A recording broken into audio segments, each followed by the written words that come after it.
Viewers welcome back on programme. So viewers गलबात करन जा रहे हैं कि ट्रंप के टैरिफ मुद्दे ते भारत नूं मिले रगड़े का नतीजा सामने है। इस साल के पहले क्वार्टर विच विदेशी फर्मां ने भारत विच 2 लाख करोड़ के प्रोजैक्ट रोक दिते ने।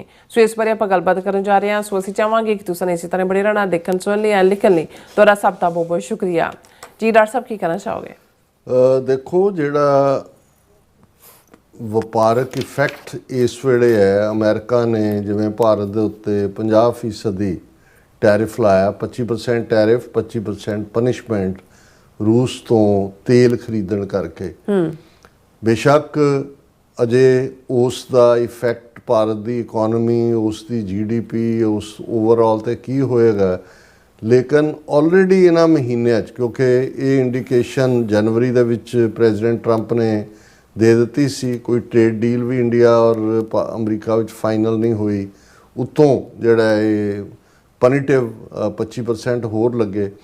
ਸੋ ਜਿਹੜੀਆਂ ਉਹਨਾਂ ਦੀਆਂ ਕੁਛ ਇੰਡਸਟਰੀਜ਼, ਕਿਉਂਕਿ ਅਸੀਂ ਜਨਰਲਾਈਜ਼ ਗੱਲ ਤਾਂ ਕਰਦੇ ਹਾਂ, ਮੇਰੇ ਸਾਹਮਣੇ ਪਹਿਲਾ ਆਰਟੀਕਲ ਆਇਆ ਜਿਹਦੇ 'ਚ ਬੜੀ ਫਿਕਸ ਤਰੀਕੇ ਨਾਲ ਗੱਲ ਕੀਤੀ ਕਿ ਵੀ ਆਲਰੇਡੀ ਇੰਡੀਆ ਦੀ ਇਕੋਨਮੀ ਬਹੁਤ ਬੁਰੀ ਤਰ੍ਹਾਂ ਹਰਟ ਹੋਈ ਹੈ और जी इन्वेस्टमेंट सी किवें रुकी उस मैं डिस्कस करना चाहता और ये है कि भी foreign firms halted India projects worth ₹2 lakh crore in Q1, 1200% more than last year. कि पिछले साल का यही क्वार्टर जिहड़ा उहदे नालों 1200% जिहड़ी इन्वेस्टमेंट बाहरली सी उन्होंने रोक दी है। और उहदे च उन्होंने कहा कि tariff worries led to the record dropped projects according to economist, reflecting investor pessimism. Ratio of dropped project to new project announcement surge to 8.8 in Q1। कि भाई जी इन्वेस्टमेंट है वो बहुत बुरी तरह 2 लाख करोड़ की इन्वेस्टमेंट जी कमिट की हुई सी बाहरलियां कंपनियां ने, भारत चों उन्होंने हाथ खिंच लिया। ये 1200% हायर है पिछले साल के कंपैरिजन दे विच। और इस centre for monitoring Indian economy ने इस रिपोर्ट को दिता है कि जड़ियाँ फॉरेन प्राइवेट कंपनीज़ ने उन्होंने 1.97 लाख करोड़ के प्रोजेक्ट ड्रॉप किए ने 2025-26 के इस पहले क्वार्टर दे विच। फिर उन्होंने इस डाटे ने फरदर ये कहा कि ये जिन्होंने अबैंडन किया है और कुछ ने उन्होंने टैंपरेरली शेल्व्ड किया है, इसका नतीजा यही है क्योंकि टैरिफ के मुद्दे ते भारत किसी कंडे नहीं लगा। और बल्क जोड़े ड्रॉप्ड प्रोजेक्ट्स ने वो इस कैटेगरी दे विच ही ने कि भी वो कोई भी रिस्क नहीं लेना चाहता अपने उस सारे नूं। फिर उन्होंने कहा कि भी ये जड़ा अनसर्टनटी का नतीजा है। DK Srivastava chief policy adviser है और उन्होंने कहा कि भी ये हुण डिपेंड करेगा भी US अगे कित्थे तक जाता है, क्योंकि बहुत सारी इन्वेस्टमेंट तो US कंपनीज़ वालों ही आती सी और उन्होंने जो का टैरिफ का रौला पिया इसनूं ड्रॉप कर दिता है। और उहदे उन्होंने कहा कि भी ये जोड़े सारे प्रोजेक्ट ड्रॉप हुए ने उसका लॉन्ग टर्म इफैक्ट भारत के अड अड सैगमेंट जोड़े ने सैक्टर उहदे डायमंड है, उहदे टैक्सटाइल है। हालांकि 50% तो ज़्यादा जोड़े जिन्हां दे विच फार्म है, जिन्हां दे विच कुछ होर फील्ड ने, उन्हां ते अजे टैरिफ नहीं लाया। पर जो प्रेजिडेंट ट्रंप अजे होर एडिशनल की गल करते हैं, उन्होंने कहा भी भारत बिल्कुल फ्लैट हो जाएगा। ये एवें कहण दीयां गल्लां ने, स्वदेशी वरतो तो इत्थे वरतो तो साडे कोल चीन तो रूस की उन्होंने कहा है कि भारत को जिहड़ा रूस लेगा तो चीन लेगा। और ईवन जिहड़ा आम जापान जिहड़ियां दूसरे मुल्कां दीयां मंडियां ने उन्हां चों भी भारत नूं जिहड़े ऑर्डर वगैरह मिलते सी सब बंद होए हुए ने। सो ये है भी अल्टीमेटली जिहड़ा एक तुसीं झूठा नैरेटिव बनाया होया सी कि जी असीं हुण तीसरी वड्डी इकोनॉमी बन गए हैं, फिर असीं दूसरी बन जाएंगे, फिर असीं पहली बन जाएंगे, 2045 तक पहुँचदे हैं विकसित भारत होएगा। हालात उत्थे ये ने कि लखां लोग वो सूरत होए इन्हां दा गुजरात, और सब तो ज़्यादा असर गुजरात दे विच ही हो रहा। उत्थे डायमंड इंडस्ट्री, उत्थे टैक्सटाइल इंडस्ट्री का बहुता उत्थे ले जा रहा सी सारियां इन्वेस्टमेंट्स मोदी, और उत्थे लखां वर्कर जिहड़े ने वो बेकार ਔਰ ਆਉਣ ਵਾਲੇ ਪੀਰੀਅਡ ਦੇ ਵਿੱਚ ਕਿਉਂਕਿ ਆਰਡਰ ਮਿਲਣੇ ਬੰਦ ਹੋ ਗਏ, ਜਦੋਂ ਇੱਥੋਂ ਹੀ ਆਰਡਰ ਨਹੀਂ ਮਿਲਦੇ ਉਹ ਤਾਂ ਕੋਈ ਇਹ ਤਾਂ ਨਹੀਂ ਹੁੰਦਾ ਵੀ ਸਵੇਰੇ ਬਣਾਇਆ ਤਾਂ ਸ਼ਾਮ ਨੂੰ ਭੇਜ ਦਿੱਤਾ। ਇਹ ਸਾਰੇ ਦਾ ਨਤੀਜਾ ਹੈ ਕਿ ਵੀ ਇਹਨਾਂ ਨੇ ਖੁਦ ਮੰਨਣਾ ਸ਼ੁਰੂ ਕਰ ਦਿੱਤਾ ਹੈ ਕਿ ਆਲਰੇਡੀ ਜਿਹੜੀ ਹੈ 2 ਲੱਖ ਕਰੋੜ ਦੀ ਇਨਵੈਸਟਮੈਂਟ ਜਿਹੜੀ ਹੈ ਉਹ ਪਹਿਲੇ ਕੁਆਟਰ ਦੇ ਵਿੱਚ ਹੀ ਬਲੌਕ ਹੋ ਗਈ। ਜੀ ਡਾਕਟਰ ਸਾਹਿਬ ਤੁਹਾਡਾ ਬਹੁਤ ਬਹੁਤ ਸ਼ੁਕਰੀਆ। ਹੁਣ ਆਪਾਂ ਆਪਣੇ ਜਿਹੜੇ ਵਿਊਅਰਸ ਮੈਸੇਜ ਨੇ ਉਹ ਲੈਣ ਜਾ ਰਹੇ ਹਾਂ। ਸਾਡੇ ਕੋਲ ਪਹਿਲਾ ਮੈਸੇਜ ਸੋਨਮਾਲ ਜੀ ਦਾ ਹੈ। ਸਾਨੂੰ ਫਤਿਹ ਬੁਲਾਉਂਦੇ ਨੇ। ਵਾਹਿਗੁਰੂ ਜੀ ਕਾ ਖਾਲਸਾ ਵਾਹਿਗੁਰੂ ਜੀ ਕੀ ਫਤਿਹ। ਧਰਮ ਸਿੰਘ ਜੀ, ਰਾਜਵਿੰਦਰ ਸਿੰਘ ਜੀ, ਮੁਹੰਮਦ ਜਾਕੂਬ ਜੀ ਹਰਾਂ ਦੇ ਕਾਫੀ ਸਾਰੇ ਮੈਸੇਜ ਨੇ ਔਰ ਇਹ ਕਹਿੰਦੇ ਨੇ ਕਿ ਜੋ ਬੋਲੇ ਸੋ ਨਿਹਾਲ, ਸਤਿ ਸ੍ਰੀ ਅਕਾਲ ਔਰ ਰਾਜ ਕਰੇਗਾ ਖਾਲਸਾ ਕਹਿੰਦੇ ਨੇ ਕਿ ਔਰ ਫਿਰ ਇਹਨਾਂ ਦੇ ਫਿਰ ਇਹਨਾਂ ਨੇ ਪੁੱਛਿਆ ਕਿ ਜਿਸ ਤਰ੍ਹਾਂ ਸਾਡੇ ਸੰਤ ਜਰਨੈਲ ਸਿੰਘ ਪਿੰਡਾਂ ਵਾਲੇ ਨੇ ਉਹ ਉਸੇ ਤਰ੍ਹਾਂ ਆਪਾਂ ਬਣੀਏ ਔਰ ਫਿਰ ਉਹਨਾਂ ਨੇ ਕਿਹਾ ਕਿ ਜਿਹੜੇ ਯੂਨਾਈਟਿਡ ਨੇਸ਼ਨਸ ਵਿੱਚ ਜਿਹੜੀ ਹੁਣ ਅੱਜ ਜਿਹੜੀ ਜਾ ਰਹੀ ਹੈ ਮੀਟ ਵਗੈਰਾ ਉਹਦੇ ਵਿੱਚ ਸਾਰੇ ਸ਼ਾਮਲ ਕਦੋਂ ਹੋ ਰਹੇ ਨੇ, ਕਦੋਂ ਜਿਹੜੀ ਹੈ ਮੀਟ ਸ਼ੁਰੂ ਹੋ ਰਹੀ ਹੈ ਔਰ ਸਪਟੈਂਬਰ ਦੇ ਮਹੀਨੇ ਚ ਸਪਟੈਂਬਰ ਵਿੱਚ ਕਹਿੰਦੇ ਕਦੋਂ ਹੋ ਰਹੀ ਹੈ, ਜਿੱਦਾਂ ਕਿਹੜੀ ਡੇਟ ਹੈ ਉਸ ਬਾਰੇ ਨੇੜੇ ਜੇ ਆ ਕੇ ਕਨਫਰਮ ਹੋਏਗਾ। ਵੈਸੇ 27-28 ਸਤੰਬਰ ਵਾਲਾ ਜਿਹੜਾ ਪਾਰਟ ਹੈ ਮੋਦੀ ਦਾ ਉਸ ਦੇ ਨਾਲ ਦਾ ਨਜ਼ਰ ਆ ਰਿਹਾ। ਉਹ ਤੁਹਾਡੀ ਤਾਰੀਫ ਕਰਦੇ ਨੇ ਔਰ ਕਸ਼ਮੀਰ ਨੂੰ ਆਜ਼ਾਦ ਕਰਵਾਉਣਾ ਚਾਹੁੰਦੇ ਨੇ, ਕਹਿੰਦੇ ਕਿ ਆਜ਼ਾਦ ਕਰਾਓ, ਖਾਲਿਸਤਾਨ ਨੂੰ ਵੀ ਆਜ਼ਾਦ ਕਰਾਓ ਔਰ ਅਫਗਾਨਿਸਤਾਨ ਔਰ ਫਿਲਸਤੀਨ ਬਾਰੇ ਵੀ ਸੋਚਦੇ ਨੇ।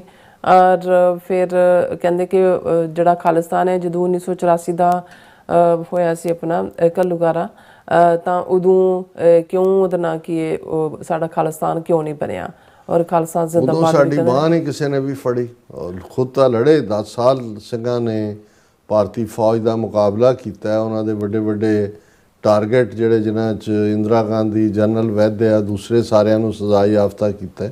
ਪੰਜਾਬ ਦੇ ਵਿੱਚ ਵੀ ਰਿਹਾ ਲੇਕਿਨ ਕੋਈ ਬਿਨਾਂ ਇੰਟਰਨੈਸ਼ਨਲ ਪਾਵਰ ਦੀ ਮਦਦ ਦੇ ਫਿਰ ਇਹੀ ਹੋਣਾ ਸੀ ਜੋ ਇਸ ਕਿਸਮ ਦੇ ਮਾਮਲਿਆਂ 'ਚ ਹੁੰਦਾ ਹੈ। ਬਸਰਾ ਜੀ ਵੀ ਔਰ ਮਨਜੂਰ ਕੋਇਨੂਰ ਜੀ ਵੀ ਔਰ ਪਰਮਿੰਦਰ ਜੀ ਵੀ, ਫਿਰ ਅਮਰਜੀਤ ਸਿੰਘ ਸੈਣੀ ਜੀ ਵੀ ਔਰ ਫਿਰ ਇਸੇ ਤਰ੍ਹਾਂ ਟੋਚਾ ਸਿੰਘ ਜੀ ਵੀ, ਇੰਦਰਜੀਤ ਸਿੰਘ ਸੰਧੂ ਜੀ ਵੀ ਔਰ ਫਿਰ ਇਸੇ ਤਰ੍ਹਾਂ ਜਤਿੰਦਰ ਸਿੰਘ ਜੀ ਵੀ ਔਰ ਜਸਬਲ ਜੀ ਵੀ ਔਰ ਫਿਰ ਇਸੇ ਤਰ੍ਹਾਂ ਨਿਹੰਗ ਸਿੰਘ ਜੀ ਵੀ, ਸਿੰਪਲ ਗਾਰਡਨਿੰਗ ਜਿਹੜੇ ਵਿਦ ਰਿਜ਼ਲਟਸ ਜਿਹੜੇ ਨੇ ਉਹ ਸਾਨੂੰ ਕਹਿੰਦੇ doctor Sahib why Indian state aka ਹਿੰਦੂਤਵੀ always ready to destroy ruined Punjab and Sikhs while Punjab and Sikhs always contributes best of the best for the country where is the fault line.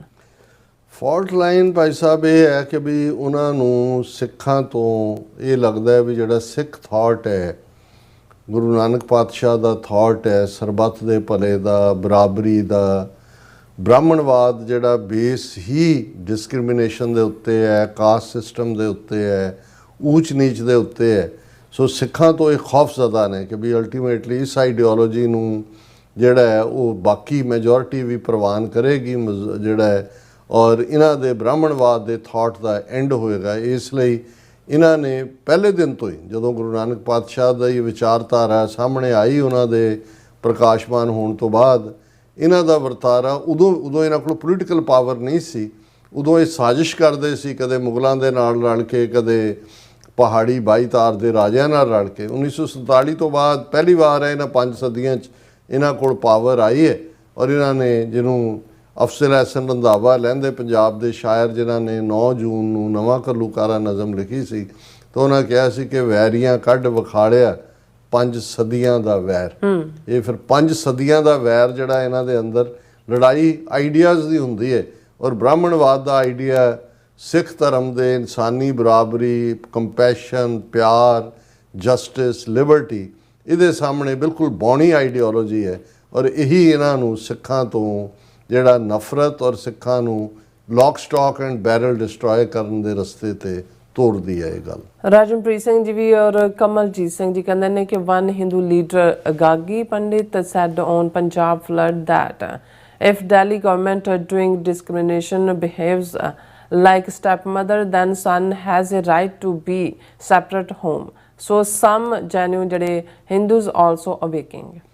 ਦੇਖੋ ਗੋਗੀ ਪੰਡਤ ਦਾ ਮੈਂ ਵੀ ਦੇਖਿਆ ਪਰ ਇਹਨਾਂ ਤੇ ਕੋਈ ਬਹੁਤਾ ਸਾਨੂੰ ਇਤਬਾਰ ਨਹੀਂ ਕਰਨਾ ਚਾਹੀਦਾ। ਇਹ ਜਿੱਦਾਂ ਦਾ ਮਾਹੌਲ ਦੇਖਦੇ ਨੇ ਉਦਾਂ ਦੀ ਗੱਲ ਕਰਦੇ ਨੇ ਲੇਕਿਨ ਜੇ ਕੋਈ ਵੀ ਜੈਨੂਇਨ ਇਨਸਾਨ ਹੋਏਗਾ ਤੇ ਉਸ ਨੂੰ ਇਹ ਜ਼ਰੂਰ ਇਸ ਗੱਲ ਦੀ ਸਮਝ ਹੈ ਕਿ ਭਾਈ ਉਹਨਾਂ ਨੇ ਪੰਜਾਬ ਨੂੰ ਕਿਵੇਂ ਜਿਹੜਾ ਬਿਲਕੁਲ ਇਹਨਾਂ ਫਲੱਡਸ ਦੇ ਵਿੱਚ ਔਰ ਜਦੋਂ ਅਸੀਂ ਅੱਜ ਗੱਲ ਕਰ ਰਹੇ ਹੈ। ਰੱਬ ਸੁੱਖ ਰੱਖੇ, ਕਿਉਂਕਿ ਇਹਨਾਂ ਨੇ ਹੁਣ ਈਵਨ ਪਾਕਿਸਤਾਨ ਨੂੰ ਵੀ ਵਾਰਨ ਕੀਤਾ ਹੈ ਕਿ ਅਸੀਂ ਸਤਲੁਜ ਦੇ ਵਿੱਚ ਪਾਣੀ ਬਹੁਤ ਹੋਏਗਾ ਔਰ ਪੰਜਾਬ ਦੇ ਡੈਮਾਂ ਦਾ ਜਿਹੜਾ ਹੈ ਸਤਲੁਜ ਰਾਵੀ ਬਿਆਸ ਦਾ ਜਿਹੜਾ ਰਹਿੰਦਾ ਪੰਜਾਬ ਵੀ ਹੈ, ਇਸ ਵੇਲੇ 1500 ਦੇ ਕਰੀਬ ਪਿੰਡ ਜਿਹੜੇ ਨੇ ਆਲਰੇਡੀ ਫਲੱਡਡ ਨੇ, ਤੇ ਜੇ ਸਤਲੁਜ ਬਿਆਸ ਰਾਵੀ ਦੇ ਗੇਟ ਜਿਹੜੇ ਨੇ ਉਹ ਜਿਹੜੇ ਨੇ ਉਹਨਾਂ ਦੇ ਹੈਡਵਰਕਸ ਦੇ ਖੋਲੇ ਜਾਂਦੇ ਨੇ, ਫਿਰ ਬਹੁਤ ਤਬਾਹੀ ਹੋਏਗੀ। ਔਰ ਇਹ ਡੈਲੀਬਰੇਟ ਹੈ, ਜਿਵੇਂ ਅਸੀਂ ਕੱਲ ਡਿਸਕਸ ਕੀਤਾ ਸੀ ਕਿ using water as a weapon, ਹਾਲਾਂਕਿ ਲਫ਼ਜ਼ ਸੋਸ਼ਲ ਮੀਡੀਆ ਤੇ ਵਾਟਰ ਬੰਬ ਇਸਤੇਮਾਲ ਹੋ ਰਿਹਾ ਹੈ, ਪਰ ਅਸੀਂ